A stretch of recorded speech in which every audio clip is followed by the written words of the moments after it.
Sur ce parking, les employés de l'UNRWA emballent les derniers cartons.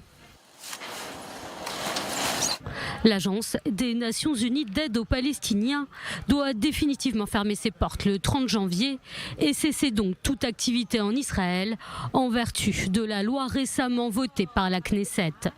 Les employés de l'ONG ne l'acceptent pas.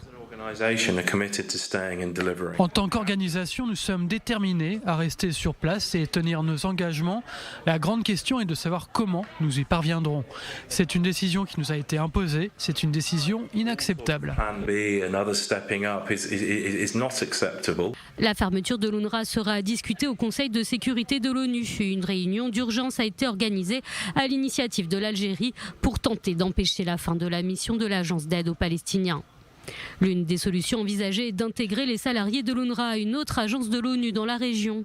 Mais elle risque de se heurter là encore à une fin de non-recevoir d'Israël sur le terrain. Spoiler, il y aura des condamnations et des menaces contre l'État d'Israël et des cris de détresse selon lesquels il n'y a pas de substitut à l'UNRWA, tout en ignorant complètement le fait qu'il s'agit d'une organisation terroriste dont les membres ont assassiné, violé et kidnappé des civils innocents. Nous sommes un État indépendant et souverain qui fera tout pour protéger ses citoyens et non, nous n'abandonnerons pas. Le Parlement israélien a voté la fin de la mission de l'UNRWA dans le pays après l'implication de plusieurs employés de l'ONG dans les massacres du 7 octobre. Des locaux de l'agence dans la bande de Gaza ont notamment servi à la détention des otages.